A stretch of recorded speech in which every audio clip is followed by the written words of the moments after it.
Welcome back to The Word and the Works. I'm Pastor Ben Meyer, joined by my co-host, Pastor Jason Goodham, and we are in Volume 2, Chapter 3, or depending on your version, it might be Chapter 11 of Frankenstein. And this is a really interesting chapter. It's not necessarily as theologically rich as some of the previous ones, but it's really a fascinating chapter because the monster begins to relate his experiences of how he learns to navigate the world. He's created by Frankenstein. Frankenstein then abandons him immediately upon bringing him to life, and he's dropped into this world, and he doesn't know anything. He needs to figure out how to what is what he has no concept of language, of anything. So I think where we can start with this is something that we've talked about a little bit before.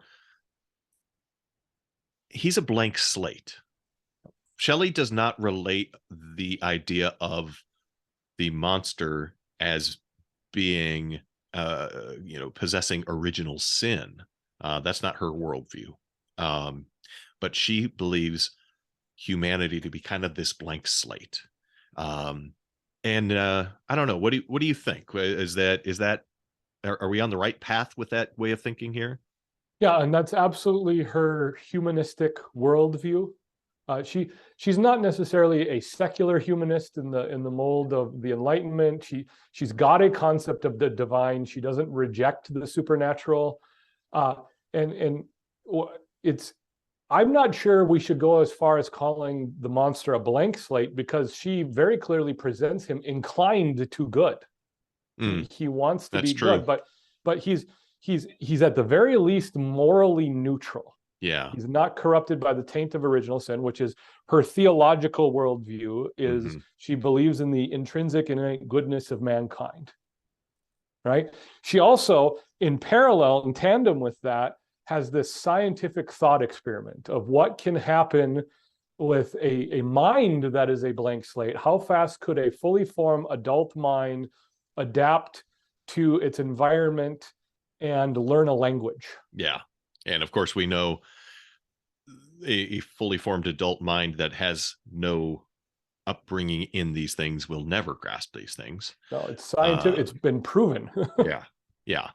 But we're not dealing with reality here. We're dealing with story. Yeah, which is great. We can do anything we want in a story. Yeah. So he wakes up and he's starting to just process, what is darkness and light.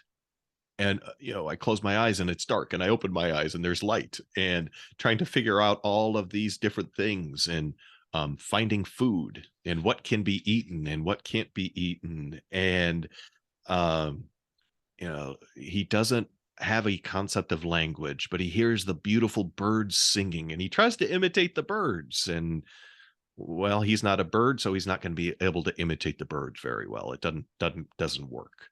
The moon gives him light, and it's actually, I think, one of the really interesting things that she highlights here is that it's she really works with the moon more than the sun. So you get that again, that kind of bizarro feel, not living in the light of day, but under the darkness of night, and the moon giving the light. Yeah. This is really the theological undercurrent of this chapter is Genesis 1, 2, and 3. That's where all of the imagery comes from. And it's not as obvious or direct as it is in other parts of the book, but you've got the moon versus the sun. You've got the creation going on. And then in the second paragraph, this is the first real kind of landmark for this chapter where we want to take note, is the creature says, "I was poor, helpless, and miserable wretch," which is the exact opposite of what the actual creation story is. Right. Days 1 through 5, God created light, it was good. God created the stars, it was good. It was good, it was good, it was good. On the sixth day, God creates mankind, and he saw that it was very good. Yep. And that's not the case for him. He's created as an imperfect creature in a fallen world. And so his experience is very much different. And he's abandoned by his creator. That doesn't help things. So I found the paragraph on him finding fire really interesting. He finds fire, and there is joy in this fire, but there's also pain as he reaches out his hand and puts it in the fire, not knowing this hurts until he experiences it.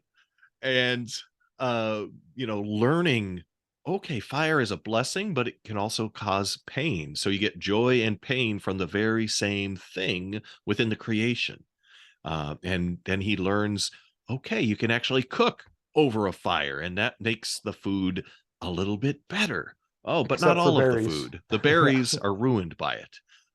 So he's learning, he's exploring, and it's this childlike innocence, kind of, but also, very much just Shelley, I think, having fun in exploring the world and showing some of these things that are true, but can only be learned via experience. And so he's going through this whole routine of learning, and he finds shelter.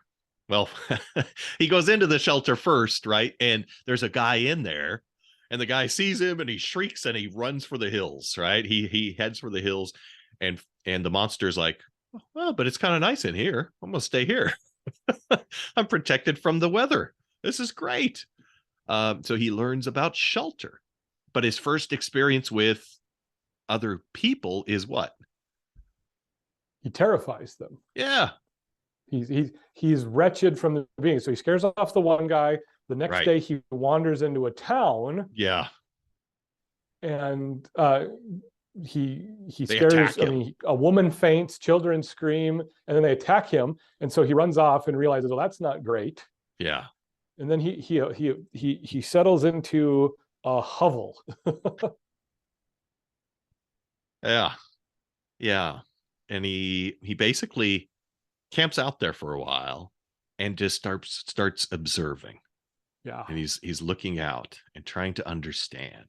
And he'll go out and he'll gather acorns and he'll eat, some food here and there. And he'll he says he gets some coarse bread and a cup with cold drink of water, and he's learning how to live, but he really kind of bunkers down, and because he's afraid of the world, because all he's experienced from people is pain, is rejection.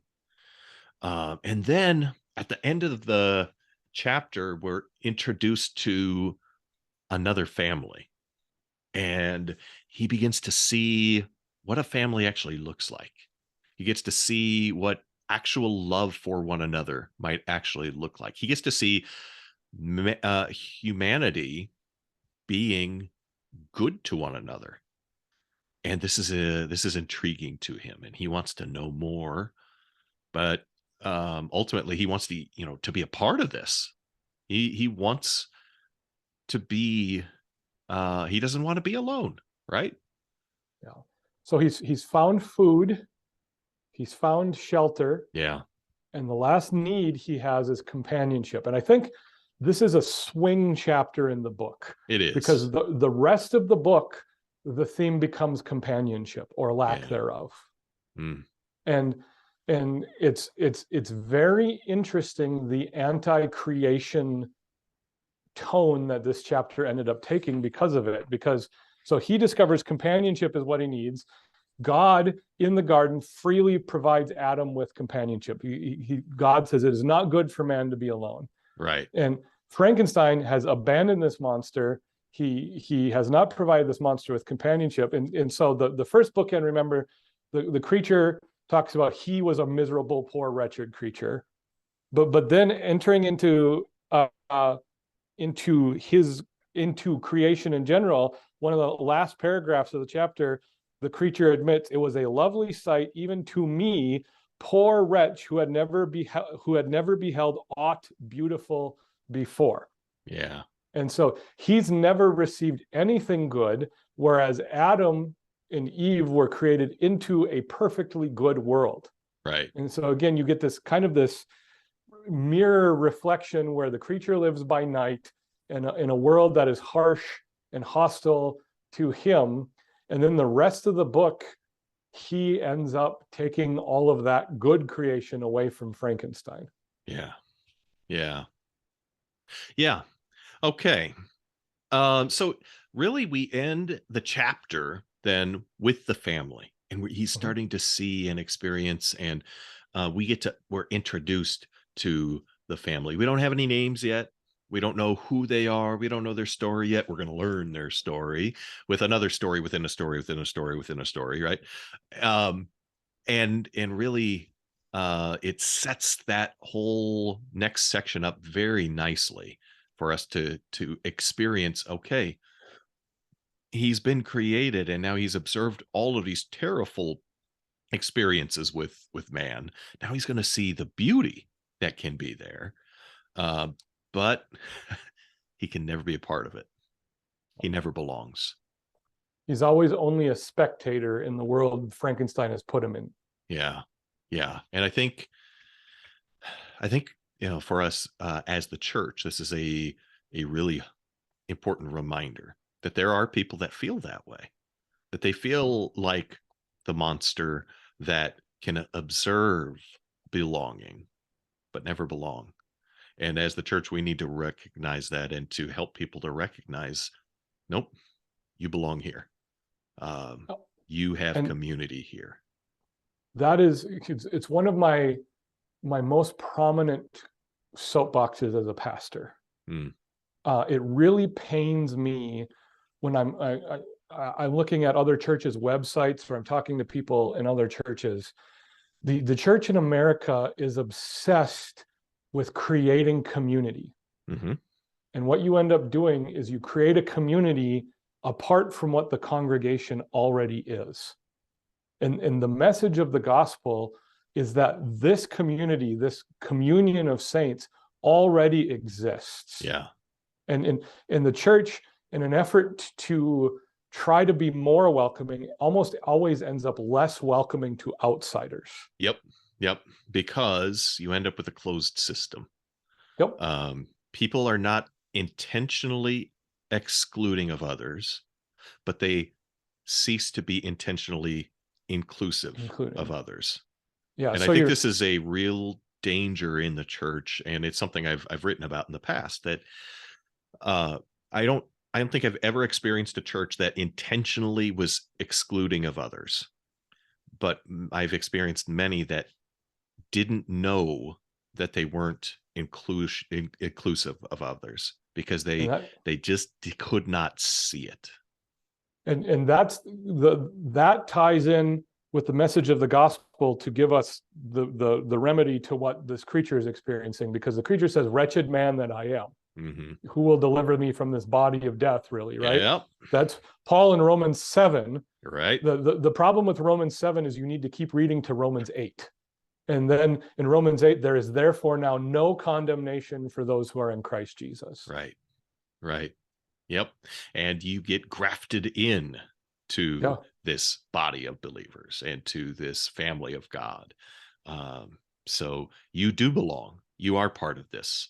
Whether you feel it or you don't feel it, you are. You're a part of the body, whether or not you say you're a part of the body or not. Very good. Well, let's close it out right there, and we'll look forward to you joining us again next time on The Word and the Works. He gone.